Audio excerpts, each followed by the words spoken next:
Well, thank you very much, Chuck, for that introduction. And I actually wanted to just start with a little bit about myself so you'll know why I'm going to be talking about the stuff I'm going to be talking about today. You can see that I was a student at Jesuit High School in Sacramento, the famous cross-country and track program of Walt Lang there. While I was a student there, I played football and basketball and baseball my freshman year and football and basketball my sophomore year and loved that. Sports was my life. And playing those kind of classic ball sports was all I really knew.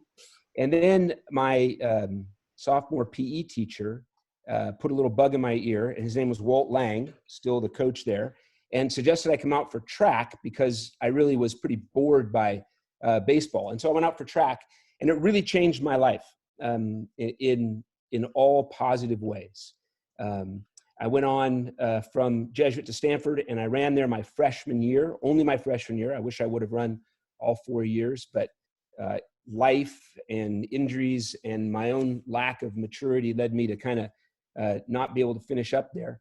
But when I graduated from Stanford, I went into teaching, and teaching history and English, and I started back at my alma mater of Jesuit in Sacramento.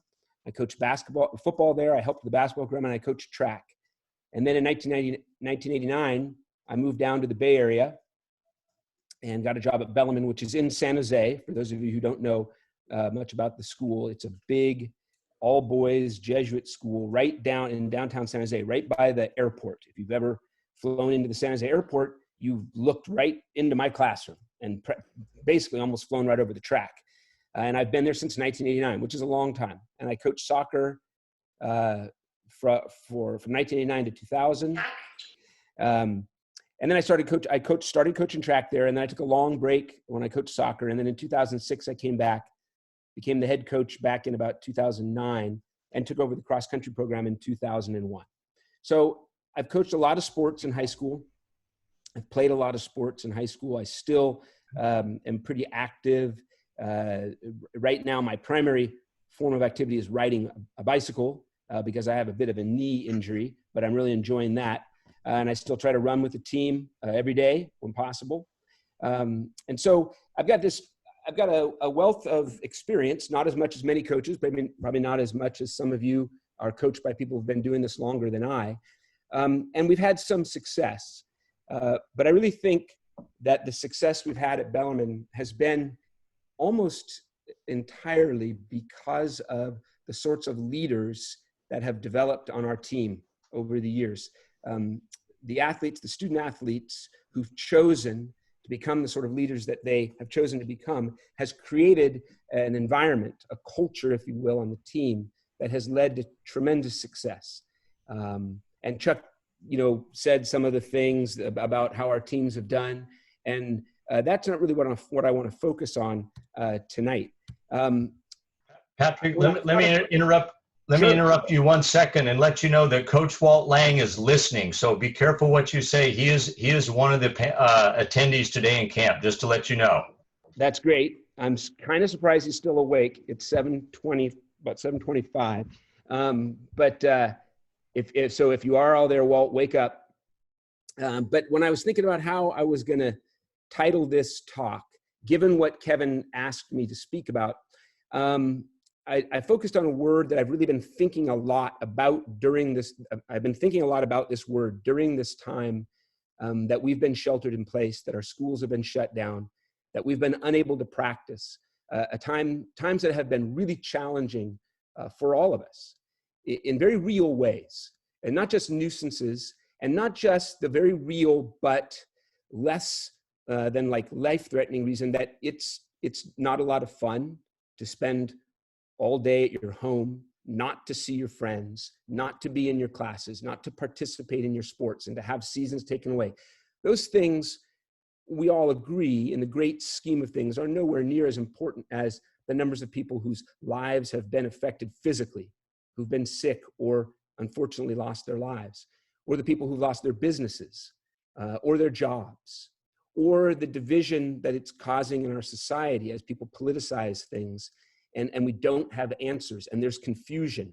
And then all of the emotional, very intense emotional strain that it's caused people that we've all experienced, every one of us, even those of us who pretend like it's not that big of a deal, it is, right? And a word that I keep coming back to is intentionality, how to live intentionally. And obviously we have to define that, right?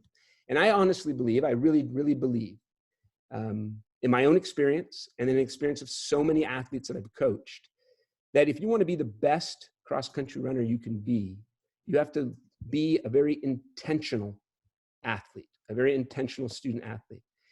And more importantly, if you want to be the very best person that you can be, you have to live a life that is intentional. And I'm going to define that, obviously. First, I wanted to say, what are the goals for this evening in the roughly 40 minutes, now probably about 35 minutes that I have to speak? What are the goals? Well, first, I want to start off by defining and discuss the concept of intentionality. And I think there's a really important part of that is the importance of understanding goals and what sorts of goals are probably the most meaningful and will have the greatest impact on you maximizing your potential as a cross-country athlete. I want to discuss the concept of courage as it pertains to running cross-country, sort of like as a microcosm of what it means to be courageous as a human, as a person. I want to look at how all of this idea of living intentionally and having goals that are goals that can really create positive impact, what it means to be courageous, how that leads to leadership and to success, how it might lead to you defining it differently, and how it might help you become the best cross-country runner that you can be, the best distance runner, and then much more importantly, as I'll talk about at the end, a much better person, maybe the best version of yourself. And I do want to talk about some specific takeaways that I think you could use to implement some of these ideas individually, but also, and maybe more importantly, with your team. And then at the end, if there are any questions, some time, Chuck has said to set aside some time to take questions. Before I begin, I want to start by saying that I want all of you students out there to understand, I'm not giving this talk from the point of view that I know everything, right? Really, or that I know anything, right? You know, as a history teacher, one of my favorite paradoxes, right? Paradoxes are super important when you're teaching history, when you are covering philosophy and things like that. Paradox, you know, is something that is seemingly means one thing, but actually means something else, and seemingly is false, but is true, etc. Socrates would tell his students and ask them to explain and to prove and debate. He would say, the only thing I know is that I know nothing, right? The only thing I know is that I know nothing. It's a paradox, right? The statement is canceled out by the first part of the statement, is canceled out by the second part, and yet it's true, right? And so when I'm talking to you, everything I'm going to say to you, I believe, and I have experienced, and I have used to help student athletes I've coached get better, improve, and become better runners and better versions of themselves.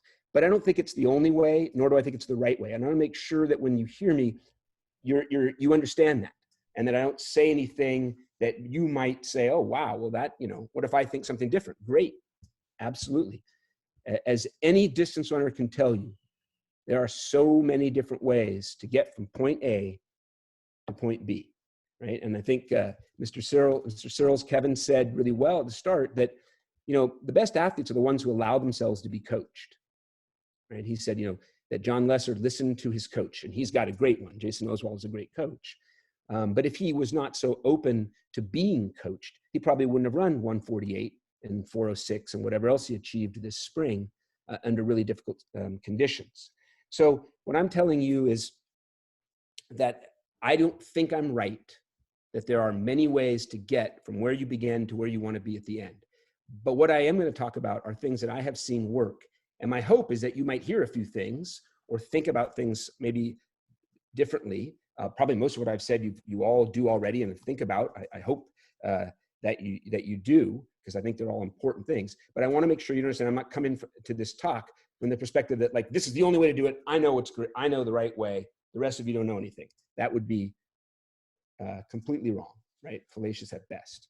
So I'm actually, what I'm going to do is I want to quit this PowerPoint and just have my face up there. So Nolan, I'll say I'm sharing my screen. Is it just my face now, or is it my desktop?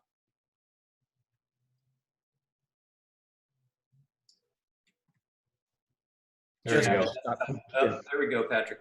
So now it's just my face? Okay. Yep. Because really, the things I want to talk about don't really require slides and images so much. So the first thing I want to talk about is this concept of intentionality. What does that mean to be intentional?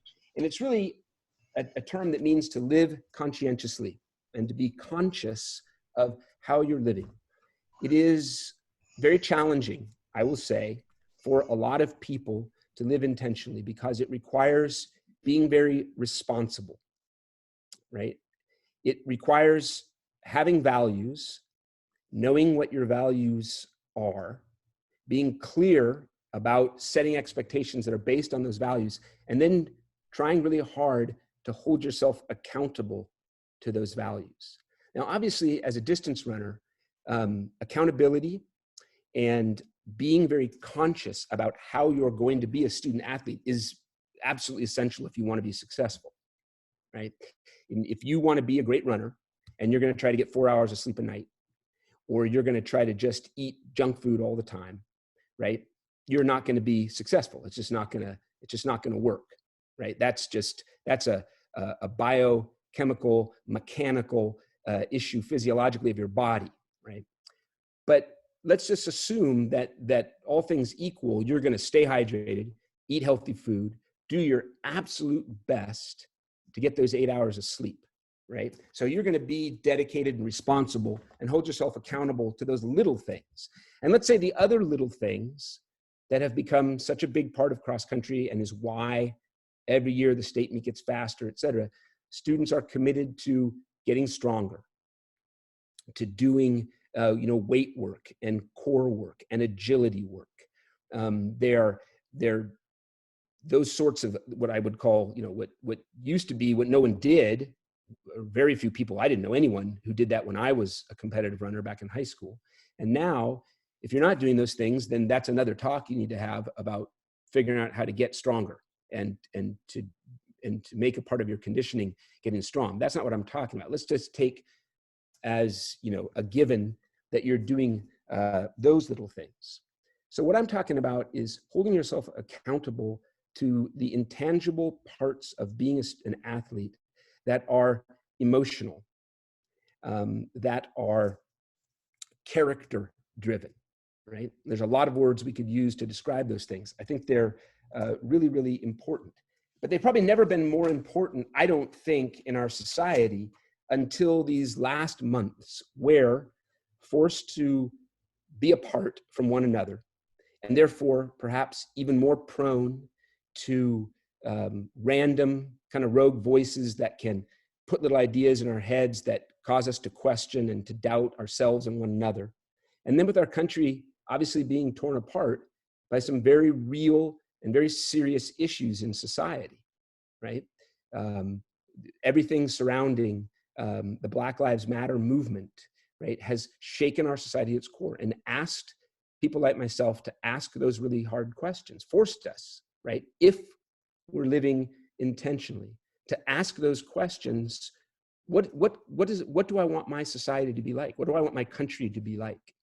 Do I want it to be a country where people feel threatened? Do I want it to be a country where people feel unsafe? Do I want it to be a country where we don't have a rule of law, where there's violence, where people are pitted against one another? Or do I want it to be a society where people try to find ways to live together, not just in harmony, but helping each other to realize their potential, to create a society that is free, where people are free from being limited, right, by systems to become the best version of themselves, right? Those are questions that all of us have wrestled with. And I think the way you choose to be a cross-country runner, in my opinion, right, is connected directly to all of those things that I just talked about. And in fact, it is my belief that if you are a good runner and you want to be a great runner, that the only way you can be a great runner is to become aware of, right, how to live more intentionally, how to run more intentionally,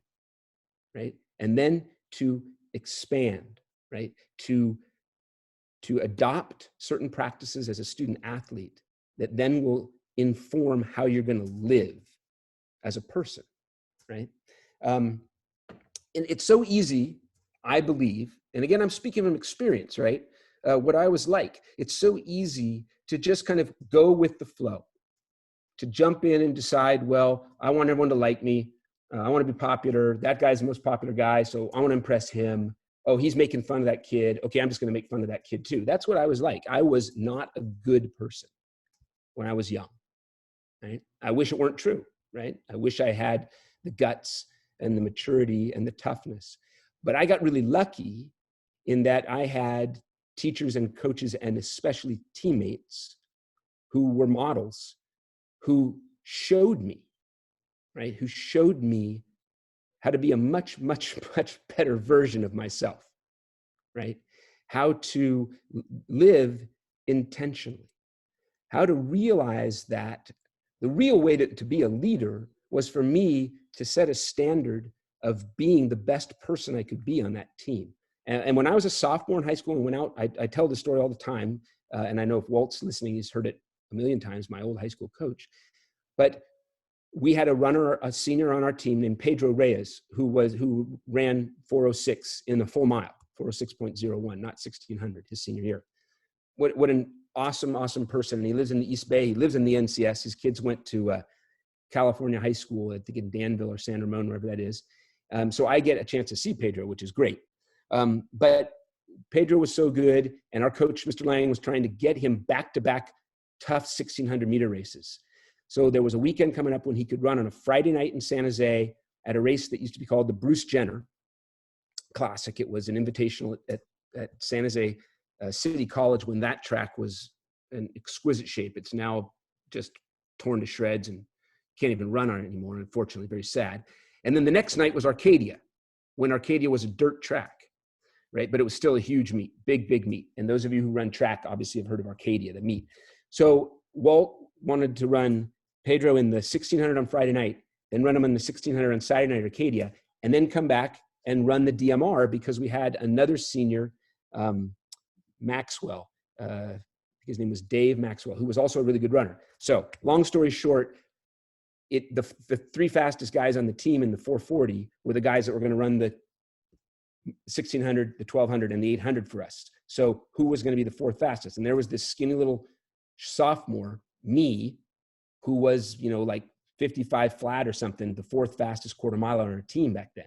So Walt picked me, and I got to go down to Arcadia. And I PR'd by like 2.5 seconds in the 400 because it was so exciting. But what was really, really meaningful was that Pedro took me under his wing and treated me like an equal and cared about me and knew my name. And he was such a good person, and I wanted to be just like him. I wanted to play that role on the team. He made me better. He made me a better runner. He made me a much better person. He made me want to be good at something in every possible way. And so from that point forward, track really had a powerful effect. Even in the years when I wasn't running track, after I quit after my freshman year at Stanford, the lessons that I learned from doing it were still very, very much a huge influence in how I was living. And, as I went on to, get married and then have kids, to be a full-time teacher, to teach for over 30 years, at every point in my life when I had to make a big decision, being very intentional about that decision, stopping and thinking, how are my decisions going to impact others? Is it just going to be good for me, but hurt other people? How is my decision going to make the people around me better, right? So as a cross-country runner, my teammates, what decision can I make right now that's going to help all of the guys on my team, all the runners on my team? I use guys there, but not, as a gender-specific term, all my teammates better. They're going to feel more involved, and they're going to have more ownership in this team. They're going to gain confidence so that when it comes time for them, when it's on the line and they're out on that course and they're in that race, that they're going to challenge themselves, dig down, and be courageous. So how does one go about being intentional? I've kind of tried to define it a little bit. Being intentional is not just accepting what somebody else tells you to do, but you stopping and saying, wait a minute, what do I believe? Do I believe that it's right to help others? or do I think that it's the best decision is always one that puts me first, right? My hope, of course, is that all of you would say, no, I want to make a decision that's going to help everyone and not just me, right? And if that's the case, then do you stop and say, well, then wait a minute. What's the best decision here? If I'm actually the leader on this team, if the goals I've established are for this team to have the most successful season it can, is the decision I'm making right now selfish? Is it selfish or is it selfless? I kind of combined both those words there, made a new word. And I'm going to suggest as we go through here, that you want to get to a point where you make a decision that is selfless and not selfish. And the reason is because, as we'll see, that's going to make you a better cross-country runner. It's also going to have the great effect of helping your team become a better team, all right? And so, obviously, from what I've already said, this isn't a talk that's going to be about, the best, tempo workout, right? Or, how many miles you should run in every week, et cetera. Those things, I trust that your coaches will know how to put a program together that'll help you get in shape. The difference maker in cross country, when you all get out on the course, is the difference between the first finisher and the 100th finisher oftentimes isn't all that much, the first finisher and the 50th finisher. And that difference isn't always, and very rarely, in fact, especially within the top 20, 25, 30, is something physical. Instead, it's usually something emotional and mental and character-based, right? And in my experience, the guys I've coached who have chosen to be the most intentional in how they go about being a teammate are the ones that also have been the fastest and most successful runners on the course. And we'll talk about why. But having said all this, what you need to understand is that as a coach, my goal isn't to win the state championship. That'd be great. It's not to win our league championship. That's always enjoyable. It's not to win CCS, our section championship. Those things are great. Those are goals, but they're not my top goal, and they're not even close. They're also probably not your coach's goals either. One thing that's happened during this whole COVID period, starting way back in March, is that I have had the incredible blessing to spend several hours every week on Zoom calls with coaches from all over the state of California and the West Coast and back in Illinois and in Pennsylvania, in so many different places, in Utah. Coaches come on these meetings, these Zoom meetings that have been put together by these great coaches. And one thing that I know is that I'm not alone in that all of the coaches, and especially the really good ones, their goals are to create an environment, a culture in which their athletes can realize their potential. All of them. Their top guy, their varsity team, but the last guy out there, the guy who's new to this, who's afraid, who has never been good at anything, whose friend is running cross country, so he came out. That coach wants that athlete to have an experience where they realize, hey, it's okay, you belong, and you're going to get better. Let's try, challenge yourself. And you're going to find courage that you didn't know you had, because that's not where the way you have courage is not a way that society always names it or understands it or celebrates it or allows it to come out. Cross country does. And that's one of maybe the most beautiful thing about the sport, is that the very last person in a race might have been the person who has demonstrated the most courage of all. We have no idea what that person had going against them before their training for that race ever started. And they went out there and did something that maybe the person who won the race, that was the easiest thing they did that day. They got born being able to do that. But that person who finished last, they might have had hurdles so great that the person who finished first could never have overcome any of them. But that person did. And they were out there giving it everything they had. Your coaches, that's the kind of team your coach wants, where the coaching of that last person, they want that as much. The people that I've been spending time with, right? So you need to understand that as coaches, I am certainly, and I know that all the really good coaches I know are even more so than me this way, they are about the positive experiences of everyone on their team. All right, quick thing that I said that I want to talk about. I think it's super important. Being intentional, another way to talk about it is to set goals, right? To have goals that you need to have as a runner. But we need to be really clear. I need to be really clear what I think about goal setting. Now, I have this talk with my students every year at the start of one of the first homework assignments I assign, the first day of class, is they write me a page about their goals for that year, their academic goals, their co-curricular goals, their personal goals. And what I discuss with them is the difference between a product goal and a process goal, right? Product goals are fine, but in and of themselves, they are worthless and hollow and unattainable. So when I say, what I always say is, you guys want to get, let's say you want to get an A in this class. That's a great goal. Good for you. If you tell me I want to get an A and you wake up on the last day of class saying, well, did I get the A? You're not going to get the A. And the example I give to them is my example from coaching. I say to them, I've got 100 distance runners on my track team. And many of them, their goal is to break 5 minutes in the mile. That's a great goal. But in and of itself, it's worthless, right? It can't happen if all you do is say, I want to break 5 minutes. It's an end goal, a product goal. You have to have process goals. Why aren't you running 5 minutes in the mile right now, right? You have to be honest and take a look at your life. What are the things that you are doing? How are you spending your time?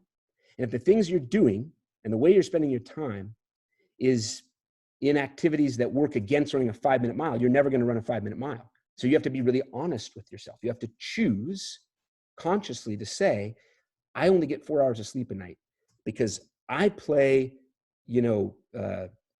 Minecraft or one of those games until 11 o'clock at night, and then I start my homework, which first of all, as your teacher, that's ridiculous. Your brain's jelly by then, and you might as well just go to bed, because anytime you spend doing homework is just a waste of time. You're not going to remember anything, right? If you want to break 5 minutes in the mile, your body needs sleep. The number one form of recovery that there is. Every single study shows it. That's just science. So if you're going to sleep and you are a student, you have to do your work for school. You've got to participate in your family. You've got to do your chores. You've got to sit at the dinner table and discuss the day and find out how, your mom's work is going and how your sister's doing at school and all that kind of stuff. You don't have to play video games. You don't have to spend 6 hours on YouTube. You don't have to spend 3 hours endlessly responding to chat and messages and instant messages and direct DMs and all that kind of stuff. You can choose to do it. But if you do, that's your goal. Your goal is to become the person who's watched the most YouTube videos. Great. You're not going to run 5 minutes in the mile. If you want to run 5 minutes in the mile and your PR is 5:20, you're going to have to figure out a way to get more sleep. You're going to have to take quality days more seriously. You're going to have to find a way to be tougher. Let's say you got to be honest with yourself. If you look at everything, I am getting 8 hours of sleep. I'm still not getting better. Why? On those days each week when we do really hard quality work, I chicken out. I don't give it my best. I know coach said that I'm in this training group and we need to do this pace for 4 miles. And 1 mile in, when he's out of sight, I just slow up because it's just too hard. Okay. Coach wouldn't have put you in that group if she didn't know that you were capable of doing that workout. Something you've done has shown her that you could do that, but you have to challenge yourself, right? You've got to be courageous enough to try hard to do that workout. That might be the honest thing you have to say. Maybe every day when you come in from the end of your run, maybe you wait till the coaches aren't looking and you sneak out and you don't do the core work and the agility work and the hurdle drills and the strength medicine ball drills and the striders, and you just take off. That stuff's a waste of time. You want to get home and you don't get any stronger, and your stride length doesn't improve and your turnover doesn't improve. And on the last lap with the 200 to go, when you need to run 33 seconds to break 5 minutes or 35 seconds or 37 seconds, you don't have it in you. And your teammates who 5 times a week did the whole workout to the end did. That's the kind of honest accountability. You've got to decide, am I going to set real process goals? Am I going to change my habits? What do I have to change in my lifestyle? And maybe the things you have to change is maybe you have to become a nicer person, right? Maybe you have to care more about your teammates. Maybe you have to learn the names of more of your teammates. Maybe you have to learn how to celebrate those guys whose goal are breaking the 6 minute mile. Maybe you forget that when you were a freshman, how big it was the first time you did that. Oh, well, now you're not a freshman anymore, so who cares? But if you took the time to be invested in that, If you were intentional, if you stopped and said, what was it like when I was a freshman? I remember when the best runner on their team came up to me and said, great job in that time trial today. I saw what you did. That was awesome. Your PR was like 6:20, right? You ran 5:55. And you remember that made your season. And yet when you went on from that and just turned and focused on yourself, you were missing the point. You didn't gain the lesson. And you weren't being intentional. You were just thinking about yourself, right? Everything was focused. The world was orbiting around you, all right? So being intentional, super, super important way to live. Let's talk a little bit about something I just started to talk about, which was courage. And we were talking about goal setting, and I'm going to come back at the end and talk about some ways maybe you could set goals for yourself and as a team to takeaways. And I think I have a few more minutes. Courage is something that I think might be considered to be in short supply right now, because courage, we can think of courage of like, the Avengers movies and things like that, and the kind of macho thing, the guy who stands up and takes all the bullets and keeps fighting until the end of the fight.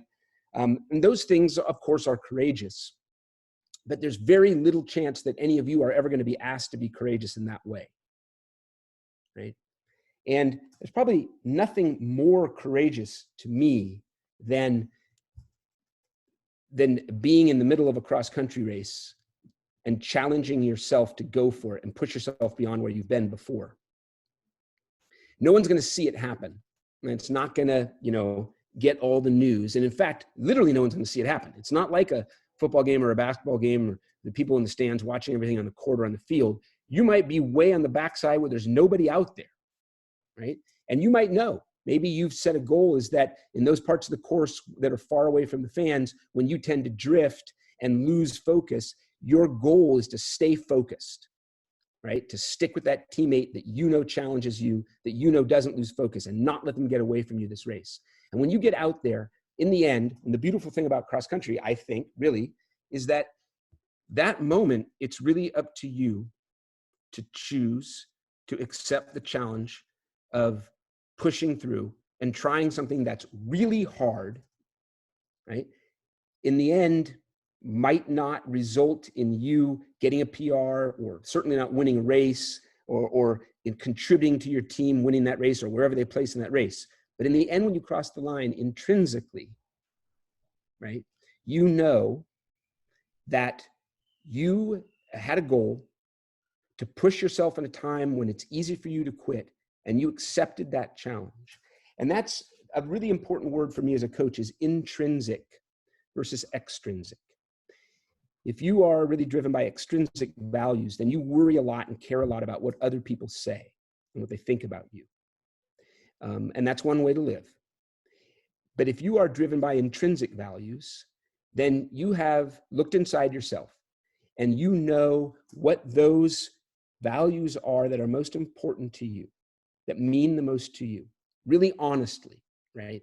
Like being reliable, being the best friend you can be, the best brother, the best son, whatever it might be, the best teammate, right? That when someone needs you to be there to support them, you will be there. When someone needs you to listen to them, when someone needs you to ask them the tough question and hold them accountable, you will be the person that won't be afraid, but you'll be willing to do that, to put that person in a place where they can really look at themselves in the mirror and say, yeah, you're right. That's not the best version of me. Right? And not just stepping away because it's easy. I don't want the conflict, whatever. To be courageous is to stand up for what you believe in. And it doesn't happen like in the movies. It happens, at cross-country practice when your friend says, let's not do that. I don't want to do that. Coaches aren't looking. They'll never know. Let's just go. Or someone says, oh God, that kid is just a kiss up. Let's not go do those hurdle drills. I mean, he's just kissing butt. I don't care about that.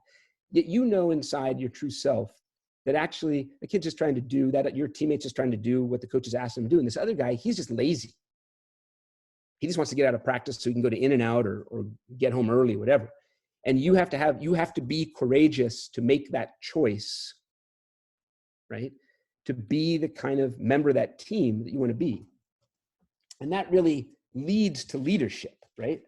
That's what leadership is, right? Leadership is setting the standard based on values that others will look at, and they will know that you did that because you had said you were going to do it and you held yourself accountable to some standard, right? And in a lot of ways, that's kind of the way to define like maturity, right?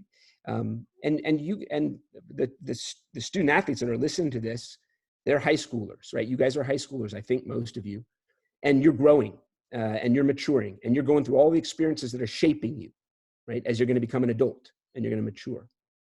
And you have to ask yourself the question, you know, what kind of person do I want to be when I'm older, when I'm grown up, right? I mean, you could be grown up right now. You can ask yourself the question, what kind of person do I want to be when I grow up? I'm really old, and I know people that still aren't grown up that are my age, guys I grew up with. They still have never taken responsibility for what they do. And I coach kids right now who are 15 and 16 who are more grown up than I'll ever be, because they're willing to take responsibility for their actions and stand up for what they believe in, right? And to push themselves to become a better version of themselves so that all the people around them might be in a position to become the best version of themselves. And that really is leadership. Leadership is absolutely 100% defined by the values that you have. I don't know if this light will turn on here. I don't know if okay, good. So you have to know what your values are. I mean, there's a quick exercise that you can do that we do every year at our leadership retreat before the season begins, where I ask a number of runners that I have with me, think of 2, 3, 4. You guys could do this. You could do it right now. You can do it later tonight. Think of 2, 3, or 4 times that you've been on the cross country, the track team, where another athlete, probably an upper class person, did something in which they exercised leadership. What was it, right? I mean, describe it in detail. And if you're going to do this in a group with your teammates, if you're going to do it by yourself, write it down. If you're going to do it with your teammates, describe it in detail. Even name the person. You can, right? If you think that person would be okay with that. And after you get a bunch of those things out there, then step back, look at them. We always write them down and review them. And then we ask ourselves the questions, what are the values that all of those decisions, that leadership was based upon? What sorts of values was that leadership based upon? And we come up with a set of values, right? It's almost always things like honesty, responsibility, generosity of time and spirit, the ability to listen, accountability, courage, not being afraid to say what you think is true, compassion. We get all these values come out when we have those discussions. And every year, there's a few different ones, and we have a lot of the base ones that are there. And so then we say, okay, how can we as leaders evince those values? What can we do when we're with our team to put those values out there? And we think and we name concrete ways that we might be able to, because not everybody can get up in front of the entire team and give this great speech before a race. Not every coach can do that, right? But everybody can notice that someone's down, wait for a moment on a run to run up beside them and say, hey, how's it going? How was your day today? And then authentically listening to them and saying back like, wow, that sounds really, really tough. I know I had that teacher last year. I know that can really, really suck when that happens. What are you going to do? And just being someone there, that being aware of that person. And of course, if I had more time, we would go into great detail about how you might do things like that, to how leadership might look in ways like that. But that's part of being intentional, right? It's living consciously, being intentional is looking outwards and not inwards, all right? And so you need to define leadership really as values-based living. That's overt, right? That's out there. You don't hide it. It has to be named. You've got to say it. You've got to be willing to be out there when people are going to see you showing up on time, doing everything the coach asked, calling people out when they say and do things that you know are wrong, right? Something that's not easy to do, not fun to do either, right? And then, and what I think that, the reason why I think that is important really is because I really think that leads to success, right? Now you might have to define success differently. If your only way that you define success is you're going to win the state championship in, the D3 cross country state championship, well, guess what? I don't know how many thousands of runners are going to be on teams in D3 this year, but one guy's going to win. And if that's the only person that's successful, then this sport is ridiculous, right? That person might not even be successful, right? Because maybe that person wasn't a great leader on his or her team. Maybe he's there as an individual and his team should have been there, but he was so focused on his own winning that he forgot to even care about or bring along his teammates. He never had time for them. He never spent time with them. He never shared with them the sorts of things that made him a great runner, right? And he won the race, but he might not have been as big a success as as everybody else in that race. You really have to define success. And I really try to define success as we set goals, and those goals are based on values, and then we try to hold ourselves accountable, right? We try to hold ourselves accountable. I'll tell you, I'm going to give you an example. One of my biggest goals every year as a coach is I want the last race that we run when the whole team is together. So it's usually the league finals, whatever the last race is, league finals, before just a certain number of runners qualify to move on to the CCS. I want that race to be a race where everybody on the team that possibly could had hung around to the last race, and they were all on the sidelines of the race at the finish, cheering like crazy. And when the runners finished that race, the people who were cheering for them knew their name. They knew the names of the people cheering for them, and they all celebrated and hugged. And we take some, big giant picture where we're, all together as a team. Because let's say the last race was the varsity race and we won, right? But that victory wasn't those 7 runners who crossed the line. It truly wasn't. And from the very first day of practice, we've been saying that if that actually comes to pass, if we win that race, that's going to be a victory for every single person on the team who came out every single day and worked as hard as they could to bring joy and effort to every practice. And our top guys, right, really, I want our top guys to really celebrate that, right? Something that would look like, I'm going to actually share my screen again, or I'm going to try to share my screen again. Oops. Did that work, Kevin? You're muted there. Can you see the slideshow, or is it my face? Yeah, no, we're good. Everybody can see it. So, the question is, how to be the best cross-country runner, since that's what I said at the start. And believe me, I have a million things that I want to talk about. I want to give you a few takeaways. But that's the last cross-country season after the last race, our varsity race. And I'm down in the middle there holding up the plaque. And that was a great day. We just set the course record that had been set by Jesuit way back in 1986. We just had broken that course record.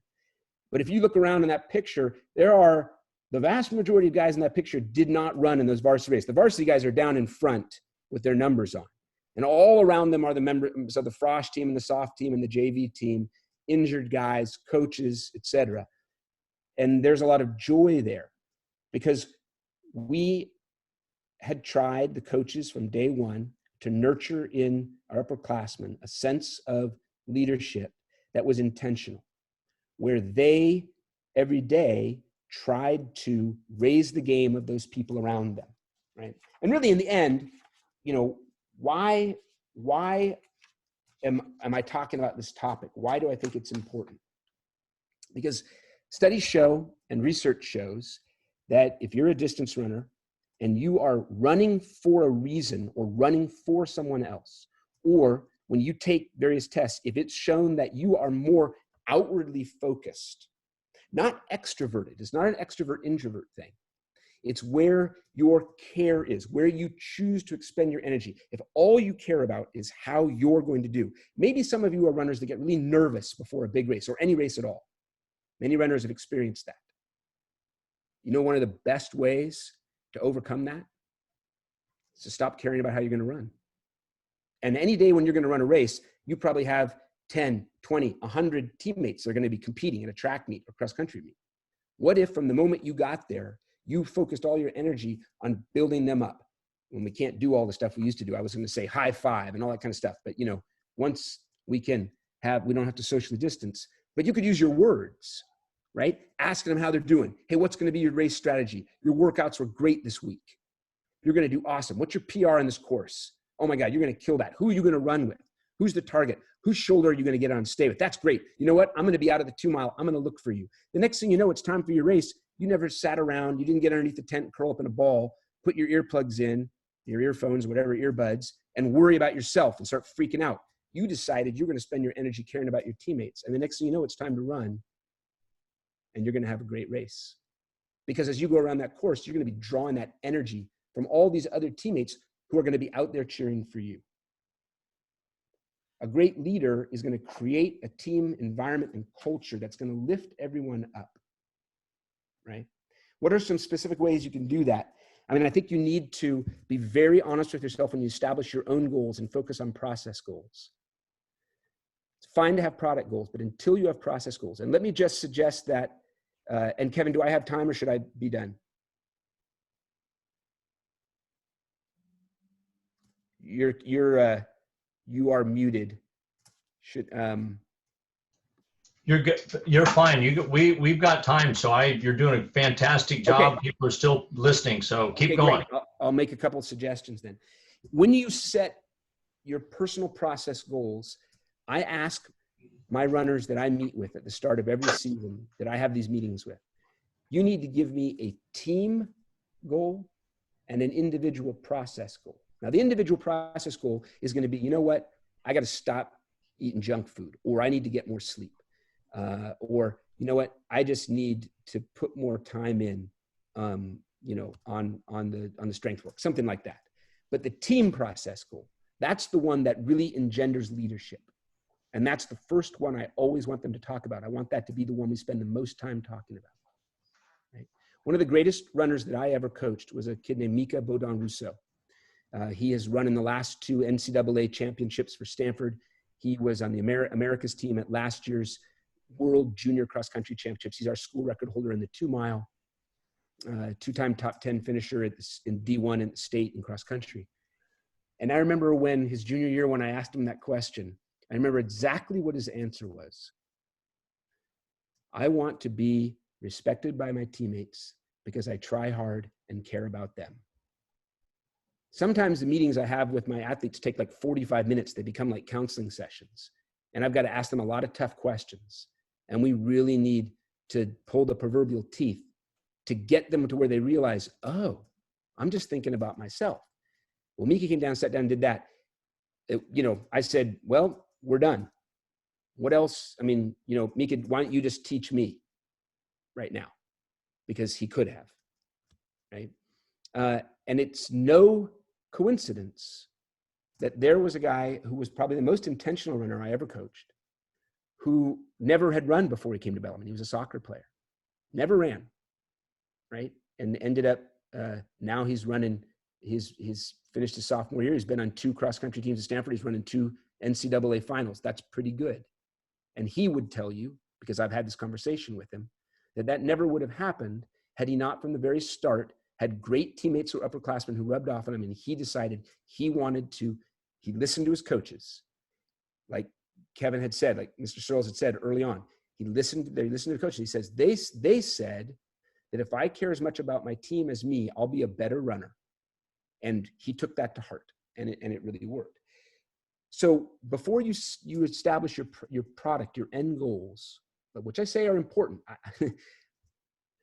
I'm not saying all this stuff and not asking you to also say, and I want to run 420. I want to PR at Hayward, on the Hayward course, or whatever it is. No, I'm telling you that it will become easier for you to do that if your goals involve being a person who takes their time and energy and extends it out to others. That you will, in fact, I say that you unlock your greatness. That's what I like to tell my runners. You unlock your greatness, right? When you don't keep it all bottled up inside this cage that's inside of you, this bottle, you've got it in there. You've got to let it out. You've got to let it go, right? I mean, just quickly, because Kevin said I have time. and I didn't want to get off on too many tangents, but I've made good use of my time in shelter in place. And one of the ways was I watched the entire series of Avatar on Netflix. I'd never seen one series. I feel like such a fool. That program is just basically, teaching freshmen history. The class I teach is kind of Asian studies, and it's just basically history of Asian philosophy and religion and whatnot. But as I was watching, I was like, God, this would be an incredible show for a cross-country team to binge watch. Because here's this young kid with all this unbelievable talent who has this incredibly challenging and difficult task. Spoiler alert, the only way it's going to happen is if he finds a way to A, stay true to his values and make all those people around him believe in themselves and realize their potential. I mean, that's a subversive show. I loved it, right? I loved it. I won't give away anything other than to tell you that the basic truth that the show proves is that the greatest power on earth is love. And if that's what's behind how you live your life intentionally, you're going to win. Because people are going to rely on you and care about you. They're going to want to be your friend, right? So setting goals, a huge takeaway. But how about setting goals for your team? Now, maybe my assumption is that many of you already do that, of course. But let's just say for a few of you that you don't, right? Maybe you want to have a discussion with your coach. Maybe if your coach isn't super receptive, and I'm not saying to undermine your coach at all, but you could ask him, like, would it be okay with the other guys in my class if we got together and decided what kind of goals we want? And I want to throw out there that you should talk about process goals. And you should look at the last day of your season and work back, right? Like the way I teach class. I know the question I want to ask on the final weeks before the year starts. And then I work backwards. Well, how do I have to do as a teacher so that on the last day of class, those students can answer that question to the best of their ability? On the last day of the season, how can I coach so that my teammates, so my team, they're not my teammates, my team, the kids I'm coaching, can have the best race possible at the end, right? You and your teammates could say, what do we want that last day to look like? Do we want there to be joy? Do we want us all to feel a sense that we challenged ourselves? Do we want to be able to look around at all the other people and say, I helped these people get better? If the answer is yes, okay. Now you've got an end goal that requires a lot of really great process goals.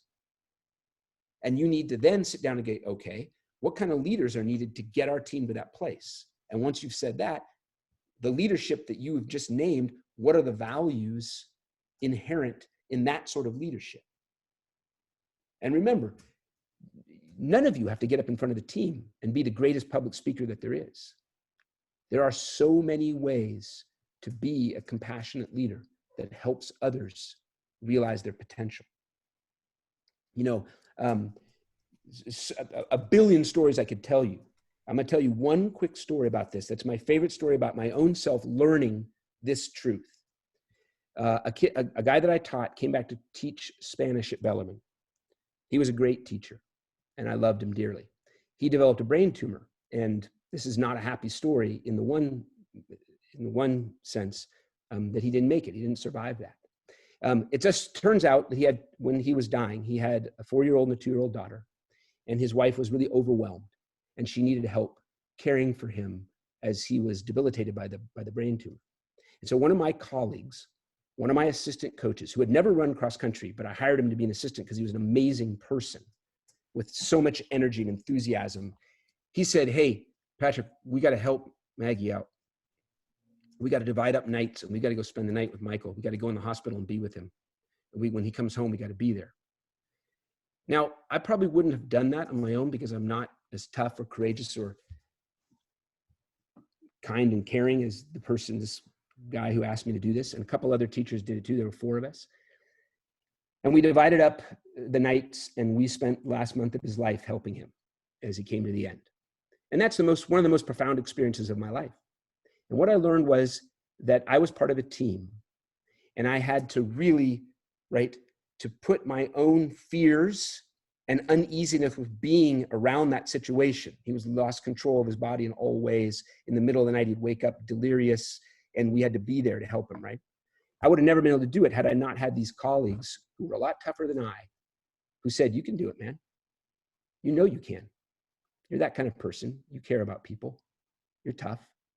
And they were right?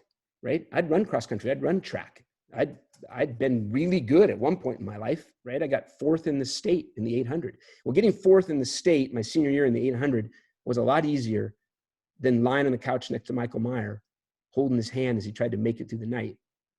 And I did it. And I really believe I did it because I learned in running that I could do things that were hard. And I set a goal to not quit or be scared or come up with excuses, but to be there. And I wouldn't trade that experience for anything. And I still am in contact with Maggie, with his wife, and their daughters are doing great. And we talk every year. And she's incredibly, incredibly thankful for the gift that we gave her, that she didn't have to do that all alone. And I am so thankful to my colleagues who pushed me. They were leaders and I followed them. And inside I found courage that I didn't know I had, right? And that really informed me. It helped me. I learned a lot of things in that experience. I could talk about other talks, but in the one that I think pertains here was that I really did something that for me was hard. And I chose to take on that challenge and I believed in myself. And just like I wouldn't, quit when I was running the 300 hurdles or the anchor leg or the 4x4 running the 800, and I would fight all the way to the finish line to the tape. I did the same thing there and I stuck it out to the end. It was incredibly valuable. I think another thing that you can do if you want to try to choose maybe to be more intentional in how you are a cross-country runner is you should take a daily inventory, right? You should keep a running journal. And in addition to writing how far you ran and what your workout was and how many miles you run in those shoes and who you ran with and what your pace was, you should write down, today, my goal was to get to practice on time because the coaches asked that if I get there on time, I'm a leader. I'm the best runner on this team. If I'm there on time, everybody else sees that. And so I've made a point of not screwing around after school and getting out there. And today is the 7th day in a row. I made it on time. Check mark. Taking inventory, a daily examination of the goals you have and holding yourself accountable. It's so easy. It's so easy to be seduced into slipping away and forgetting that being the best version of yourself takes work. You have to be intentional. At some point, some things become habitual, but not everything. You have to constantly, right? I mean, as a parent, I have to constantly catch myself and see my 2 daughters for what they are, amazing people. And when I hear them and what they say, I can't come at it from my perspective. I have to understand that's their view in the world and respect that. And it's pretty easy for me to slip into being someone else that says, I'm your dad. You just have to listen to me. I don't care. But I don't want to be that. I want to be the dad that listens and tries to understand where they're coming from so that they can trust that I'm a person that could tell me what's bothering them, right? That's like how I want to be a teammate, how I want to be a coach, how I want to be a colleague. And I hope that, and I imagine that you do as well. So you take a daily inventory, you write on this page, what are those goals? What do I want to be? So you see them, right? Another thing, maybe you have an accountability teammate or teammates. Maybe you have 3 really good friends of the team. You say, hey, you know what? Let's tell each other our goals and let's have Friday check-ins. At the end of Friday practice, before we go home, let's check in with each other. How did your week go? Did you meet those goals this week? And if we didn't, we'll be honest. And the other people will listen and we'll try to brainstorm ways we're going to meet those goals next week. And if we did, we're going to celebrate that, right? I think that's really important. I think that when you go back to your teams, you need to find ways to celebrate all those people on your team, right? The best cross-country runner you can be is the one who is going to make as many teammates as you can feel like they belong and make them better and give them a chance to realize their potential. And if it's just you, then you have really limited your success. If it's everybody in your team, maybe you have the skills to do that, right? Maybe you have the skills to do that. Maybe your strengths could help you touch a few of your teammates and really bring them to a point where their confidence grows, where they feel like empowered enough that they can voice their opinion, right? That they can share their experiences in a way, right, that's going to give them voice, to give them agency, where they feel like they can help establish that culture. And then all of a sudden, it becomes a lot easier to be a part of a team where everybody's on the same page, trying to help one another be the best they can be, right? I had mentioned already that maybe you could meet with your coach and say, hey, coach, can we talk about, if you don't have this, and I know that most of you do, but if a few of you don't, you can say, like, what are our team's values? And you could put those down on paper and talk about them. And then find a way that they can be lived, every day on that team. Well, I feel like I've talked for probably longer than I was supposed to. And I really just want to thank Kevin and Chuck for giving me an opportunity to talk about some things, that I really, really care about. The last thing I would say, is I bet if all of you really took the time to very seriously look inside yourself and ask yourself what the best version of yourself is, that most authentic person that you were created to be is an agent for goodness that is probably almost unbounded. Cross country and track should be a vehicle that allows you to realize that and to be a force for good. Because when you, like some of the stories I told tonight, when you go on from cross country, stuff's going to happen in life where you're going to need to be, for other people who rely on you, you're going to need to be a person of character. And that should be why you run, not to win, but to learn how to be that person of character when times are tough. Okay. Thank you very much. Unmute me. You got it. So Patrick, outstanding advice on team concept. For those of you, accolades that Chuck read off prior to his talk of the success of his program, we can all go out and do the workouts, but that information that you passed on, it to me as a coach is that's why the success is there. Yeah, you do the workouts, you do the running, but the information that you shared is just absolutely fantastic and such a great talk. Thank you very much for that. We do have some questions here. We're going to go through a few of them here. Okay. So one real quick before we get into the questions. You talked about product goals and process goals and being a teacher, and then the process to get to grades. Kind of a funny story. My father was a professor also, and my sister had him for a teacher. And my sister told my father, and I remember this thing, said, Dad, you gave me a B. And my father's response was, no, that's what you earned. And so it's a process. Did she take the time to get to that point to get the A versus what she earned was a B? So I remember my father telling my sister that very distinctly, that's what she earned. That isn't what she was given. She earned that grade. So the process goals themselves, great information for all athletes out there. Let's ask a few questions here. Let me look here. Coach Chris Williams for Coach McCrystle. How is your team leaders help motivate their teammates during this shelter in place? Yeah, that's a really good question. And let's see. Can you hear me? Yeah. Okay, perfect. Coach Williams. We have done some stuff in shelter in place, in Zoom meetings, right? But I think probably the most important thing was just that presence online. Like so many teams have used some very new things for me, right? I am not very technologically savvy, right? And again, big kudos to Nolan Searles there, who's helping out in studio. And so being open to having things like Strava, using the Strava and having kids share in the Strava, and really getting our alums involved with that as well has been big, and having them share their runs and some of their advice with some of the runners. We did a Zoom meeting earlier where we got a panel of alums together, and they talked to a whole bunch of our rising seniors about running in college, and should they think about it, why they should absolutely think about it, and what are some of the biggest advantages, and also what are some of maybe the drawbacks, and what are some of the things to look for in a program, and what have been some of the biggest benefits and advantages to running in college. And these were some guys who had recently graduated and some guys who were still in. I asked guys to make videos.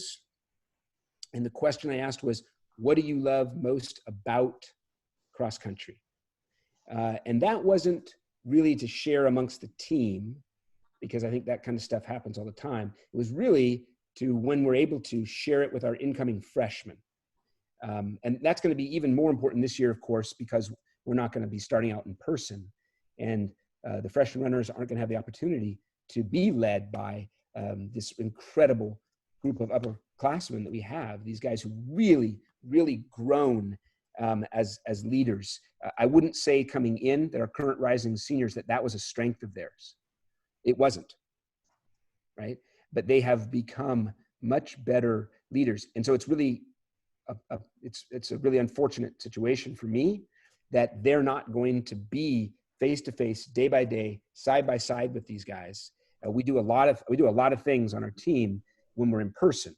Chris's question is about, obviously now we've been sheltering in place, and it's been a huge challenge. And I really think it's been even a bigger challenge for a school like Bellarmine, because the athletes on our team, the students on our team, live so far apart from one another that there's been absolutely zero contact of any kind, and even not really that much outside of like the Strava contact and some of the Zoom meetings that I've held where we've discussed things.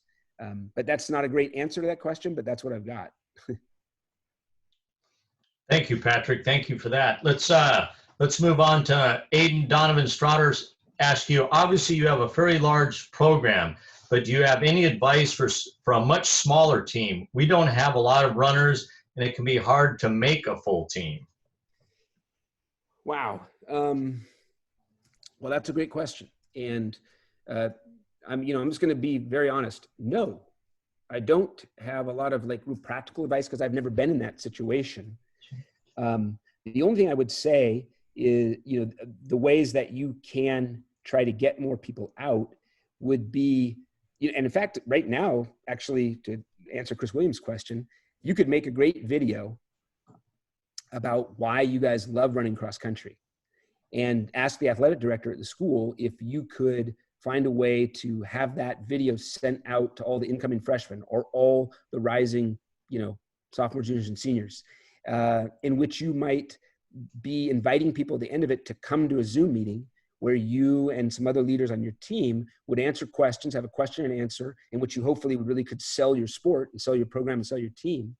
And when all of this is over, have more people who might be interested in it. If I was in your position and I was young, like I'm sure you are, and would be savvy with using the internet, that's one of the things that I would do to try to do. I know that at Bellarmine, what I do is I hold a meeting at the beginning of the year with all the incoming freshmen, and I give them a big talk, and I try to really excite them and inspire them and encourage them to do a thing that's really hard to do, but if they do it, they're going to find out a lot about themselves. Right. So I guess that's a couple ideas. I wish I had better answers for you. Well, that's some good advice. Let's go with one more question. We have quite a few here, but it is time's running out a little bit, so I'm going to ask you one. This is from A. Lodwick. He says, boys can be ding-dongs. How do you celebrate this and help facilitate improvement and maturity? Great question. So, you're absolutely right, of course. And that's one of the number one things that I do not want the athletes on my team to be. I want them to be conscientious. I want them to see everybody that we see, right? I mean, we run from Bellarmine. We're downtown. We run by a lot of camps by unhoused people, right? People who are really down on their luck, people who have really been dealt really difficult, challenging situations. It's pretty easy to not see them, right? It's pretty easy to think they're there because they're drug addicts or they're just lazy, right? It's pretty easy just to see, because we're at an all-boys school, and see any girls and just parrot the idiocy that, comes out of the mouths of a lot of young boys when they haven't stopped to think about what they're saying. But as their coach, I tell them that's not okay, right? The words you use have meaning, and they better represent the values that you believe in. And whether you say, you know, it's like that question, you said they were ding-dongs, which I thought was a very nice way to put probably what could be said in different ways. And they're not going to always be mature, but as a coach, you can make it safe for the people who know that it's wrong to objectify people, or to stereotype people, or to prey on people who maybe aren't able to stand up for themselves. You can make it safe for the kids who know that's wrong to say, we're not going to do that, because you as the, so that's, I think that's a question for a coach. That's a really good question for me, because that's what I do. And so I lay it out there, right? And it's happened before. I can remember 15 years ago after the Lowell meet in Golden Gate Park, and a bunch of the freshmen were stretching after their race. They just run a great race, their first race. It was our first meet of the year. They'd won, they'd done awesome. They were so psyched. And a girls team ran by. And a couple guys said stupid stuff and made some catcalls. Oh boy. At our debrief on Monday, that's all I talked about as their coach. And I laid out to them why that was unacceptable, what that represented, the values that expressed. And that was not going to happen on my watch. If they were going to be members of the team that I was the head coach of, we were not going to accept that. And that's like, you know, anything like in my classroom, if a student was, if ever a student was disrespectful towards another person about anything, I would have to, you know, in a way that made sense and not hurting the person or anything like that. But you can't accept that, right? You can't have that. And it's got to be clear beforehand. And then you have to hold people accountable. If you say, okay, you can't be disrespectful, and someone's disrespectful, and you just let it go, a teacher or a coach, there you go, you've given up. So I think as the coach, I have to be very clear about what my expectations are, but I have to be more clear about what my values are and what's going to be said. And then I have to explain why. Let's not attack that person, but let's deconstruct what that means. If you're going to yell out at a girl's team running by, what are you really saying? Is that what you want to be? Is that the person that you want to be? Is that the world you want to live in? No, absolutely not. So it's being intentional. It's what I was talking about. So stop and think. If I'm going to use these words, what do those words mean? What do they represent? And what's going to be the impact of those words? Right? The things we do and say, our actions, our words, they have impact on other people. And when I'm sitting with a whole big group of boys stretching after a race, and I say that impact is doubled or tripled, right? It comes with fear, perhaps, could be associated with that. And that's unacceptable, completely unacceptable.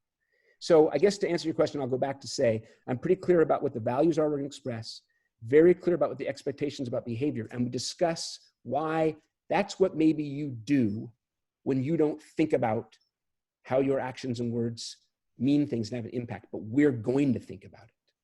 And then you just, every time they trip up, because people make mistakes, you discuss it. You hold them accountable, but you give them a chance to learn and move on. Patrick, thank you.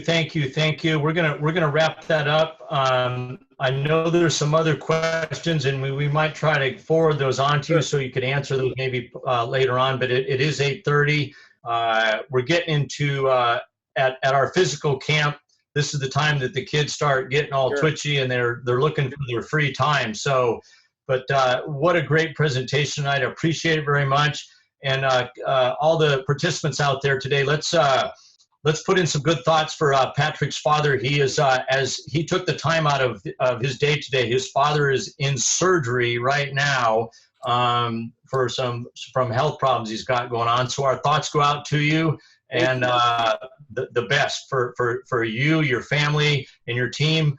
Patrick, it's been great. I appreciate it, and thank you again. I really appreciate you saying that, Kevin. That's very kind, and I really appreciate that. Thank you so much. And I really want to thank you and Chuck for putting this on and asking me. Great honor, a great honor, I meant to say.